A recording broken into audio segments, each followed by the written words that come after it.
तो अब हम बात करेंगे मॉडर्न इंडियन हिस्ट्री के जो प्रीलिम्स में क्वेश्चन आए थे 2011 से लेकर 2022 तक। ठीक है, तो हर साल देखें भाई एक एवरेज में 8 से 9 क्वेश्चन हर साल आ रहे हैं। कभी कभी 12 क्वेश्चन भी आए हैं और कम से कम बोलें 2022 में 3 क्वेश्चन आए थे, है ना। तो ये तो हमारे पास ट्रेंड है, जनरली ट्रेंड हमारे पास क्या रहता है भाई, 8 से 9 क्वेश्चन हर साल आते हैं।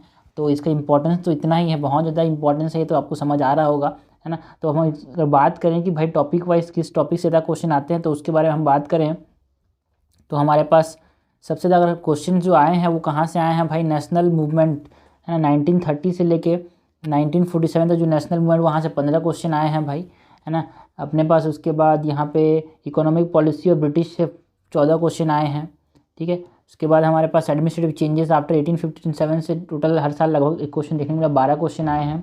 और permanent personalities in modern Indian history, prominent personality से 13 क्वेश्चन आए हैं। तो हम स्टार्ट करेंगे सॉल्यूशन, जो सबसे ज़्यादा क्वेश्चन जहाँ से आए हैं वहाँ से स्टार्ट करेंगे, इससे कम से कम उससे कम करते करते हम आगे बढ़ेंगे। सबसे पहले हम बात करेंगे national movement part 3, that is 1930 से लेकर 1947 तक की जो जो नेशनल मूवमेंट में चीज़ें हुई थी, वहाँ से जो क्वेश्चन आए थे उसकी बात करते हैं सबसे पहले।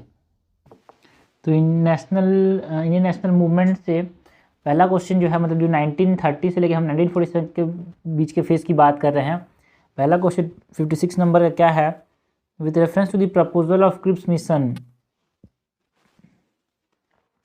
क्रिप्स मिशन के प्रपोजल की बात करनी है, 2022 में क्वेश्चन आया था भाई, the constituent assembly would have members nominated by the provincial assemblies as well as the princely states. ऐसा क्रिप्स प्रपोजल में बोला गया था क्या? ऐसा क्रिप्स प्रपोजल में बोला गया था? नो। क्रिप्स प्रपोजल देखो 1942 में यहाँ पे हमारे पास बनाया गया था, इसको स्टेफर्ड क्रिप्स जो थे वो हेड कर रहे थे। एंड इसके अंदर प्रोविजंस क्या क्या थे भाई, वॉर जो ख़त्म हो जाएगा, है ना, वहाँ पे हमारे पास जो वॉर था, जो हमारे पास वर्ल्ड वॉर है, जैसे वो ख़त्म होता है कॉन्स्टिट्यूंट असेंबली को बनाएंगे and would be form with members from province and princely states, है ना। जो प्रोविंस के जो मेंबर्स होंगे वो कैसे होंगे, प्रोविंस के जो मेंबर्स होंगे वो प्रोपोर्शनल रिप्रेजेंटेशन से इलेक्टेड होंगे एंड प्रिंसली स्टेट से हमारे पास क्या होंगे, नॉमिनेटेड होंगे। तो फर्स्ट स्टेटमेंट क्या बोल रहा है, constituent assembly would have members nominated by the provincial assembly as well as princely states. No, provincial assembly से हमारे पास इलेक्टेड मेंबर्स होंगे एंड जो प्रिंसली स्टेट्स है वहाँ से नॉमिनेटेड मेंबर्स होंगे। सो दिस इज इनकरेक्ट, ये बोला दोनों से नॉमिनेटेड मेंबर्स होंगे, वो गलत है भाई। Any province which is not prepared to accept the new constitution would have the right to sign a separate agreement with Britain regarding the future status। बिल्कुल सही बात है भाई, यहाँ पे कंडीशन एक्सेप्ट किए गए थे न्यू कॉन्स्टिट्यूशन का, है ना। जो इसको नहीं ज्वाइन करना चाहता था वो सेपरेट कॉन्स्टिट्यूशन बना सकता है, सेपरेट यूनियन बना सकता है, इसका बात की गई थी क्रिप्स प्रपोजल के अंदर। करेक्ट हमसे पूछा गया, कट जाएगा B, only 2 is correct. Question number 57 है, which one of the following observation is not true about the quit India movement. ठीक है, 2011 में आया था क्वेश्चन, क्विट इंडिया मूवमेंट कितना इंपॉर्टेंट है देख लो भाई। नॉट ट्रू पूछा गया, ठीक है, नॉट ट्रू पूछा गया क्विट इंडिया मूवमेंट के लिए। It is a non violent movement, एक वायलेंट मूवमेंट था भाई, तो ये गलत है, यही तो हमारा आंसर हो जाएगा। It is led by Mahatma Gandhi, ये सही है। इट हैज़ स्पॉन्टेनियस मूवमेंट, ये भी सही है। And it did not attract labour class in general, इसमें लेबर क्लास इन्वॉल्व नहीं हुआ था क्या? नॉट ट्रू, नॉट ट्रू पूछा गया है ना, बिल्कुल सही है, पहला स्टेटमेंट सही है भाई, है ना। एक non violent and non cooperative movement था, नॉन वायलेंट, है ना।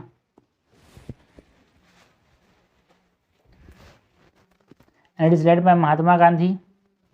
ब्रिटिश गवर्नमेंट ने क्या किया, जो महात्मा गांधी हुआ था ना, डू और डाई, उसके बाद उसको अरेस्ट कर लिया था, मेजर कांग्रेस लीडर उनको अरेस्ट कर लिया था, इसको लेड नहीं कर रहे थे ये, he was arrested at that time. And ये स्पॉन्टेनियस मूवमेंट था भाई, बिल्कुल सही है, बिकॉज, है ना, नॉन कोऑपरेशन सिविल डिसोबीडियंस था, ये स्पॉन्टेनियस कोऑपरेशन था। ये देखने को क्यों मिला, बिकॉज हमारे पास क्रिप्स प्रपोजल के जैसे नहीं माना गया, है ना। डू और डाई की बात की गांधी जी ने, उसके बाद एक स्पॉन्टेनियस मूवमेंट था। And did not attract the labour force in general, बिल्कुल सही बात है, लेबर फोर्स, यहाँ पे लेबर क्लास इन्वॉल्व नहीं था यार, तो ये पता होना चाहिए, है ना। तो इसके बारे में बहुत ज़्यादा इंपॉर्टेंट है, हम गलत स्टेटमेंट बताना है। गलत स्टेटमेंट क्या है, it is led by Mahatma Gandhi, he was arrested at that time, ना। बहुत सारे पैरेलल गवर्नमेंट देखने को मिला था। ओके, जब तक प्रीवियस ईयर क्वेश्चन ना बनाओ ना, सब चीज़ें समझ नहीं आती है, सही तरीके से आपको आंसर नहीं लिख पाओगे, मतलब आंसर नहीं दे पाओगे। 58 नंबर क्वेश्चन है, with reference to Indian freedom struggle Usha Mehta is well known for. तो 2011 में क्वेश्चन आया था, Usha Mehta well known for, तो हमने बोला ना जो parallel government quit India movement के समय बनाए थे। एंड उषा मेहता ने क्या किया था, एक अंडरग्राउंड, इन्होंने क्या किया था क्विट इंडिया मूवमेंट के समय एक underground radio, secret radio organise किया था कांग्रेस के लिए, running the secret radio in wake of quit India movement. Okay, तो ये पता होना चाहिए यार। And participate in the second round table conference, no leading contingent of the Indian National Army, no assisting in the formation of interim government under Pandit Nehru, no. एक secret Congress radio चलाया था उषा मेहता ने। ओके, क्विट इंडिया मूवमेंट से बहुत सारे underground activities को underground activities के इनको जाना जाता है। क्वेश्चन 59 है, the Congress ministries resigned in 7 province in 1939 because, है ना, 7 मिनिस्ट्रीज में यहाँ पे Congress ministries resigned in the 7 province in 1939, क्यों क्यों क्यों। 2012 में क्वेश्चन आया था, the Congress could not form ministries in the other 4 province, resign क्यों किया था, ये हमसे पूछा गया है भाई। Emergence of left wing in Congress made the working of the ministries impossible, गलत है, ये भी गलत है। There were widespread communal disturbance in the province, ये भी गलत है। तो कारण क्या था भाई, रेजिग्नेशन क्यों दिया। तो इन्होंने रिज़ाइन किया था बिकॉज जो लॉर्ड लेलिंथो थे ना, उस समय के जो गवर्नर जनरल थे, उन्होंने इंडिया को पूछे बिना इसको वर्ल्ड वॉर 2 में इन्वॉल्व कर दिया इंडिया को। इसके लिए इन्होंने नाराज़ थे और इन्होंने क्या किया, रिज़ाइन कर दिया। So none of the statement A B C are correct. 18 month तक राज किए, फिर 1939 में रिज़ाइन किए बिकॉज बिना पूछे उनको वर्ल्ड वॉर 2 में शामिल कर लिया, तो उसकी वजह से नाराज़ थे, गुस्से में आके रिज़ाइन कर दिया। Quit India movement was launch in response to, ठीक है, तो 2013 में क्वेश्चन आया था, क्विट इंडिया मूवमेंट क्यों लॉन्च किया गया था, in response to what, Cripps proposal. Cripps proposal जो था, है ना, एक कॉन्स्टिट्यूशनल डेडलॉक बनाने में फेल रहा, ठीक है, इसीलिए यहाँ पे ये क्विट इंडिया मूवमेंट को चालू किया गया। 2014 में क्वेश्चन आया था, Radcliffe committee was appointed by, जो रेडक्लिफ कमेटी था, है ना, उसको अपॉइंट किसने किया था, मतलब क्यों अपॉइंट किया गया था, है ना, रेडक्लिफ कमेटी को अपॉइंट क्यों किया गया था, to solve the problems of minority in India.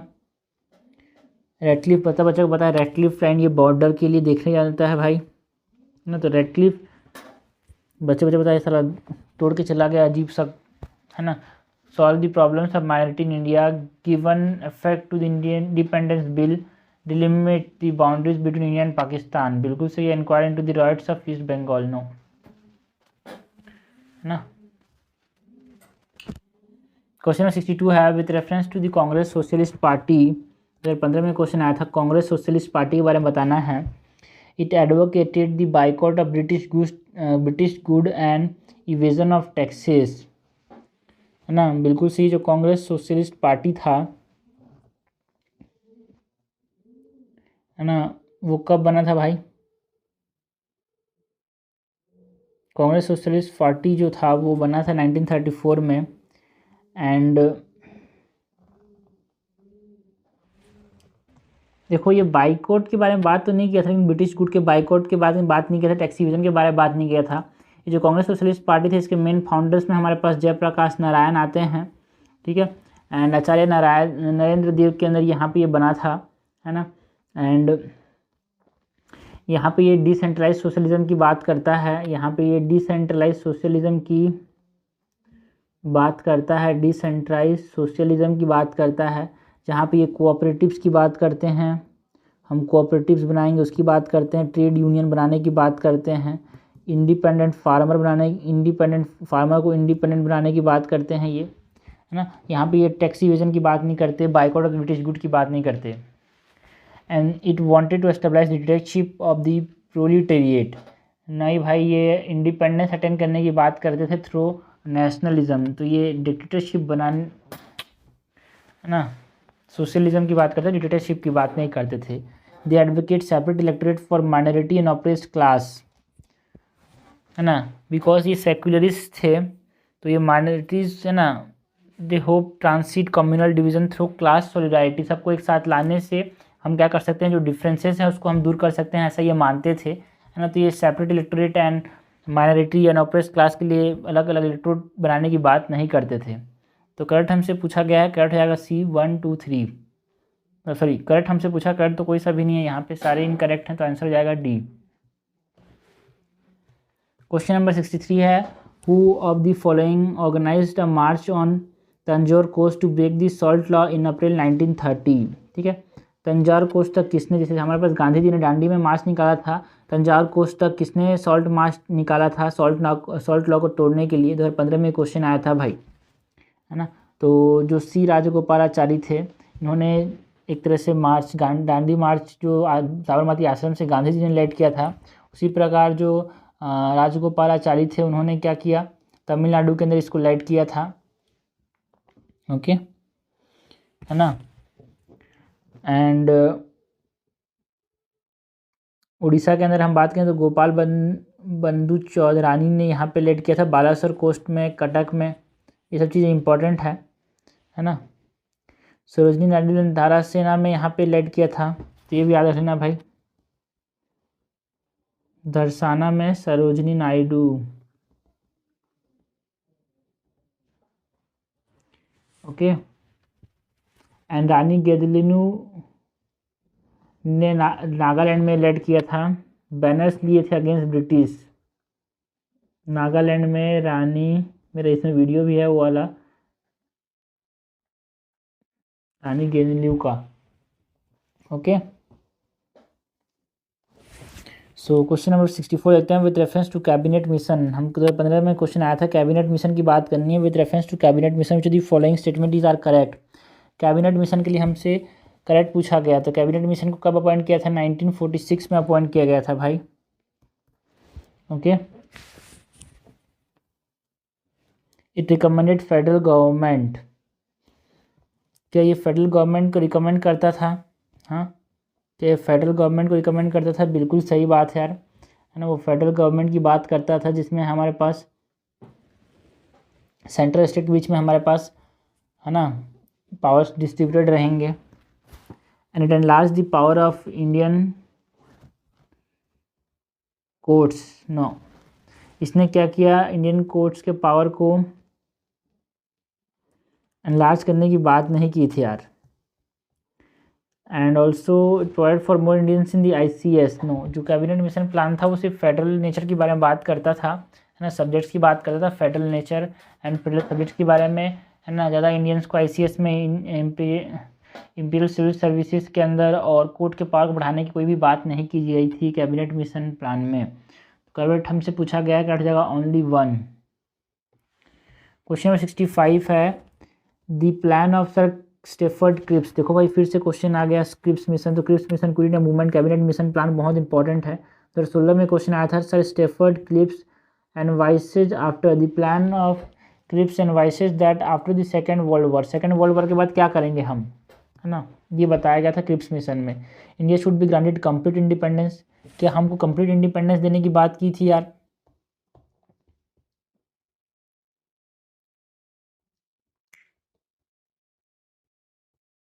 और एक इंपॉर्टेंट पिछले क्वेश्चन में हमारे पास ये जो पॉलिटिकल डेडलॉक कैबिनेट मिशन में एक और इंपॉर्टेंट बात होता है कि जो पॉलिटिकल डेडलॉक है उसको हम क्या करने की बात करते हैं, रिजॉल्व करने की बात करते हैं between the Indian National Congress and all India Muslim league.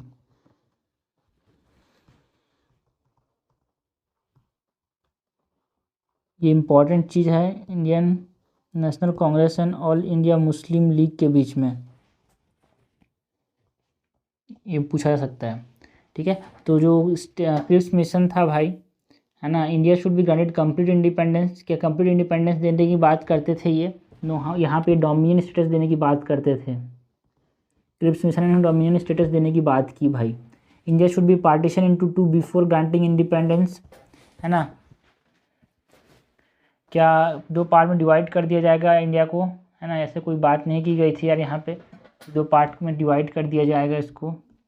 India should be made a republic with condition that she will join the Commonwealth, है ना।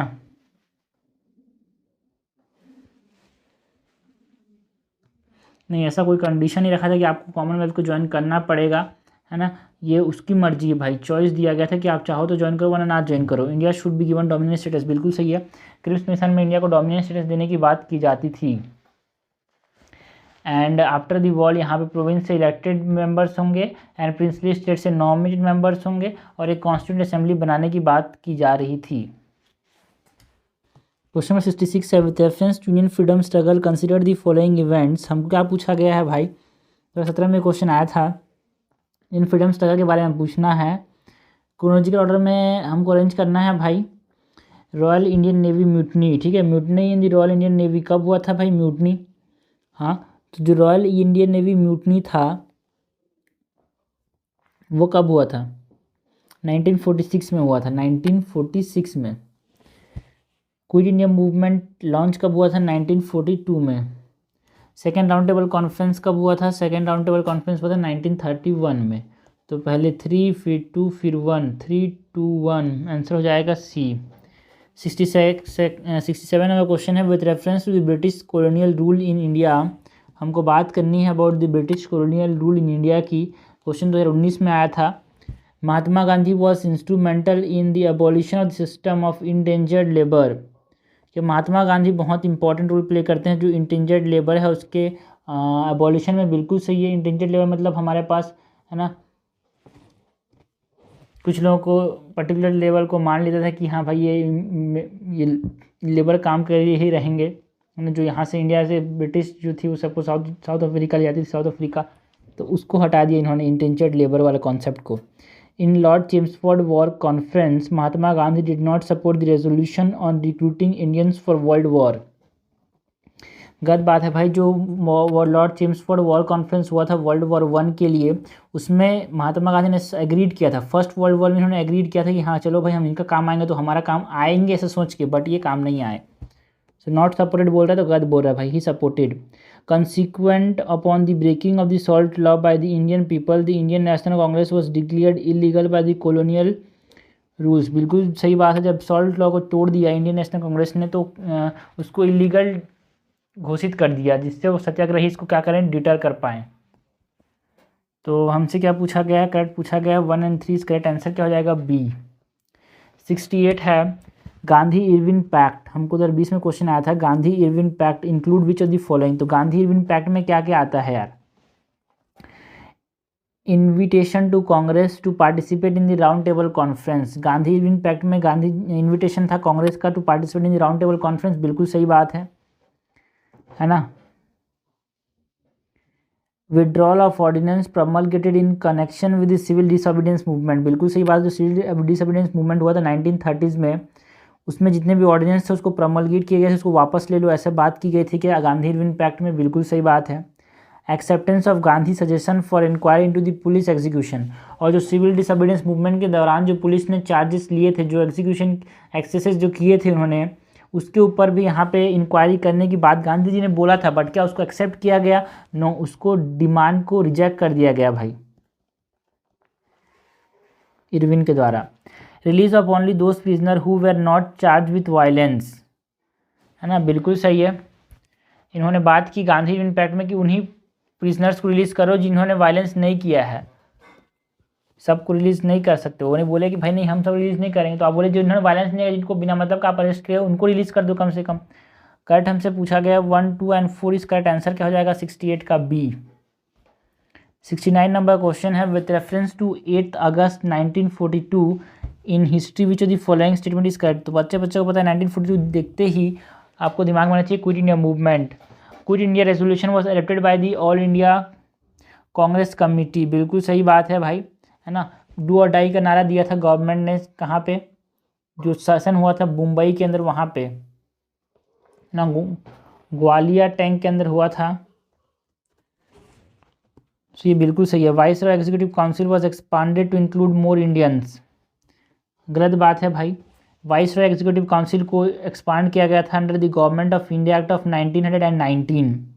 Congress ministries resigned in 7 province, ये 1939 में रिज़ाइन किए थे। क्यों रिज़ाइन किए थे भाई, हमने देखा वर्ल्ड वॉर 2 में हमारे पूछे बिना हमको जो उन्होंने ज्वाइन कर लिया उसके वजह से। Cripps propose an union with full dominion status once the second world was over. ये तो क्रिप्स प्रपोजल था,